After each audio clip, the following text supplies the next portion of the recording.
Assalamualaikum warahmatullahi wabarakatuh. Kami ingin membentangkan tajuk iman sebagai fitrah manusia dalam bidang akidah Islamiah.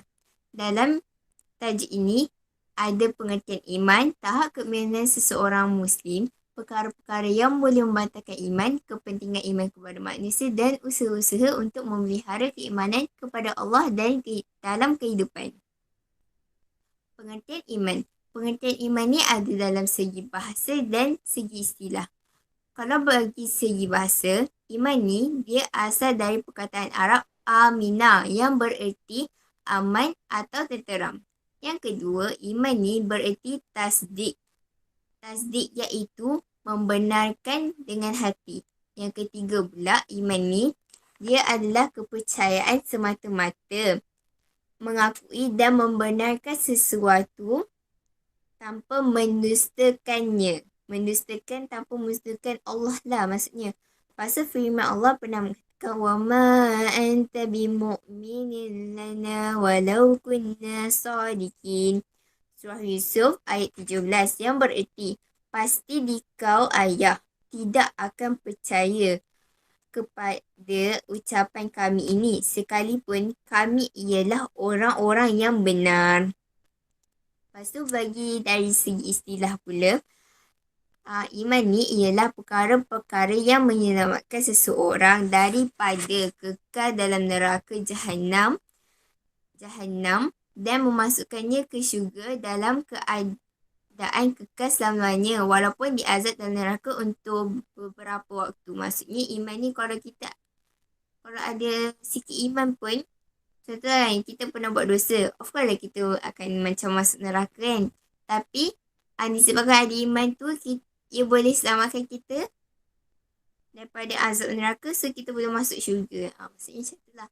Maksud iman ni adalah dia membenarkan apa yang dibawa oleh Nabi Muhammad SAW dan mengetahui melalui agama dengan terang dan jelas.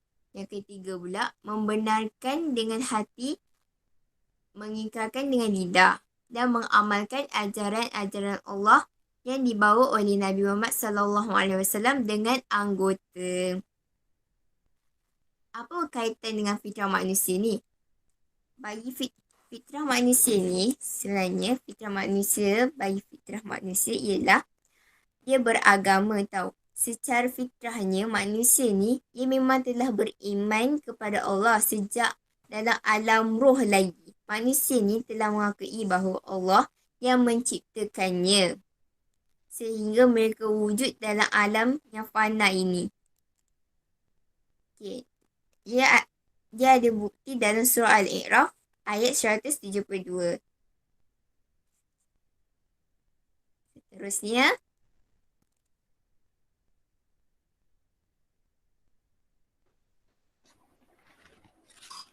kedua, tahap keimanan seseorang Muslim. Ulama telah menggariskan tahap keimanan kepada 4 martabat mengikut kadar ketakwaan, ketaatan, keikhlasan dan kecintaan seseorang terhadap Allah. Yang pertama sekali, paling tinggi, iman para Nabi dan Rasul.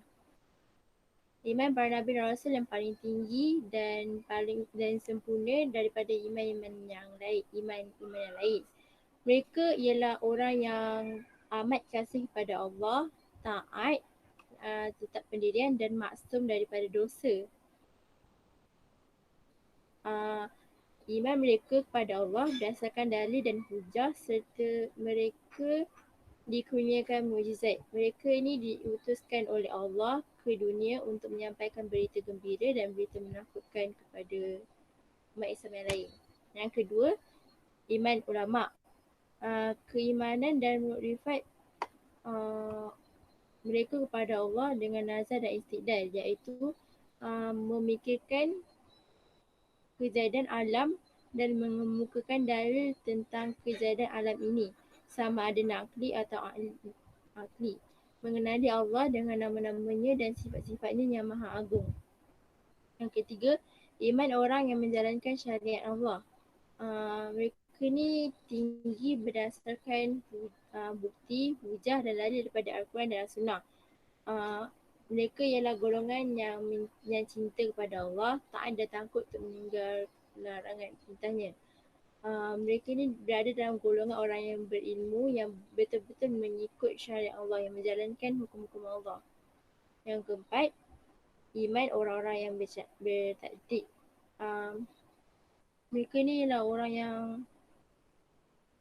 mendengar perhabaran yang masyhur atau mengikut perkataan orang ramai tentang kewujudan Allah. Golongan ini golongan iman yang paling lemah dan juga sedikit ketakwaan, ketaatan dan kecintaan kepada Allah. Sebab mereka ni jenis yang ikut je. Kalau orang cakap tak selidik pun orang ikut je, percaya je. Dan mereka adalah golongan orang-orang awam. Macam.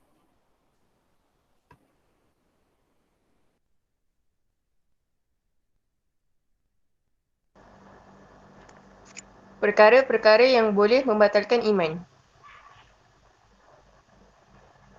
Untuk perkara-perkara yang boleh membatalkan iman ada banyak. Tapi untuk tajuk iman sebagai fitrah manusia hanya memfokuskan 3 perkara. Iaitu yang pertama, perkataan. Yang kedua, perbuatan dan amalan. Dan yang ketiga, i'tiqad iaitu hati. Perkataan ni merujuk kepada apa-apa yang diucapkan oleh seseorang.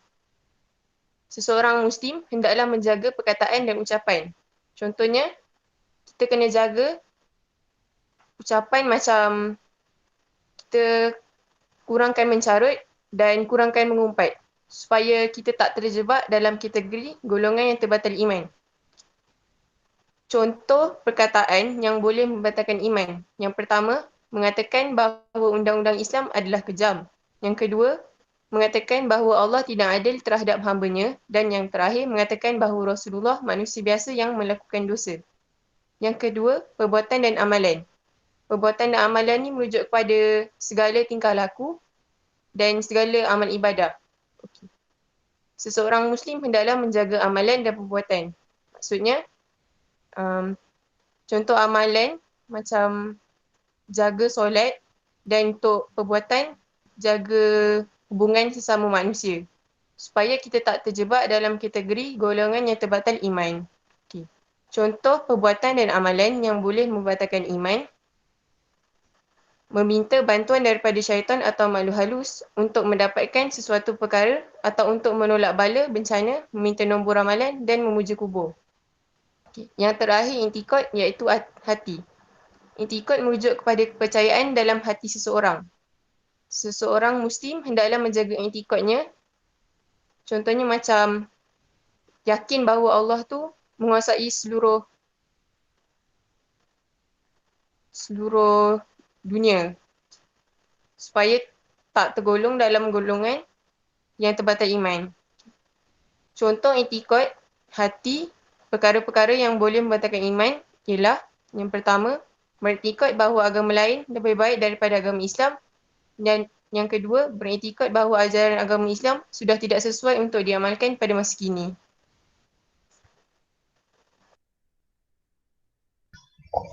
Kepentingan iman kepada manusia. Yang pertama, mendapat kebahagiaan di dunia dan akhirat serta terlepas daripada siksaan api neraka. Maksud mendapat kebahagiaan di dunia, maksudnya kalau dekat dunia kita akan siasa gembira je, tak sedih pun. So kalau ke akhirat, kita akan dijamin masuk surga dan terlepas daripada siksaan neraka. So yang kedua, melahirkan rasa syukur, sabar dan redha dalam melaksanakan ibadah dan menjalankan kehidupan syariat. Maksudnya, rasa syukur ni kita cari rasa syukur je, tak pernah. Sebab Allah sentiasa berikan nikmat kepada kita. So, yang ketiga, memperoleh hadiah dan taufik daripada Allah. Bila kita ada iman ni, kita akan dapat hadiah dan taufik daripada Allah. So, yang terakhir, mencintai perkara-perkara makruf dan membenci perkara-perkara munkar. Jika kita dah ada iman ni, kita akan mencintai perkara-perkara makruf, maksudnya kita akan solat, baca Al-Quran, lepas kita akan benci perkara yang munkar. Maksudnya, mencuri, buat maksiat, banyaklah.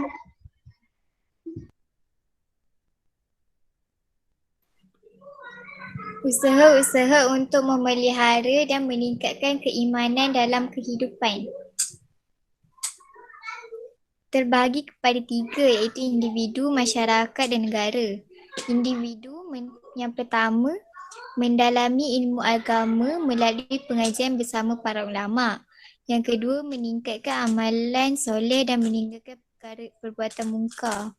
Jadi, kalau kita rasa sesuatu tu salah dan kita tak patut buat, jadi kita jangan buat.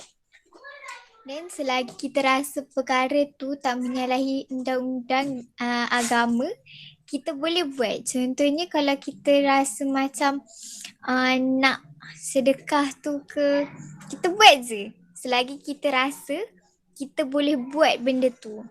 Dan yang ketiga, sentiasa berzikir dan mengingati Allah dalam apa jua keadaan. So kalau kita sedih, kita zikir. Kalau kita gembira, kita zikir. Kalau kita kecewa pun kita zikir. Supaya kita sentiasa ingat yang Allah tu sentiasa dengan kita. Yang dalam aspek masyarakat pula, memperbanyakkan program-program pengajian ilmu agama di masjid dan di surau. Jadi masyarakat ni dia boleh anjurkan program-program ilmu agama, tentang agama untuk menarik minat masyarakat yang lain untuk mendalami ilmu agama. Dan yang kedua, menubuhkan pasukan amal makruf nahi mungkar yang akan menjaga baiat solihah. Ini pun masyarakat boleh buat kempen ke macam tu. Dan yang ketiga, mengajar jiran tetangga untuk mengimarahkan masjid dan surau. Jadi kita boleh juga ajak jiran-jiran kita sekeliling, jomlah pergi surau dengan masjid untuk menghadiri program-program di masjid dan di surau yang dianjurkan oleh pihak masyarakat, pihak atasan macam tu. Dan yang daripada aspek yang ketiga iaitu negara. Diorang pihak kerajaan boleh banyakkan program pengajian ilmu agama melalui pengajian bersama di media sosial. So diorang macam tak payahlah perlu direct face to face. So diorang boleh buat dekat media sosial tentang agama, ilmu serba sedikit macam tu. Dan diorang juga boleh menguatkuasakan undang-undang syariah dan mewujudkan pusat-pusat pemulihan dan pemantapan akidah. Sekian, terima kasih. Itu sahaja daripada kami. Sekian, terima kasih.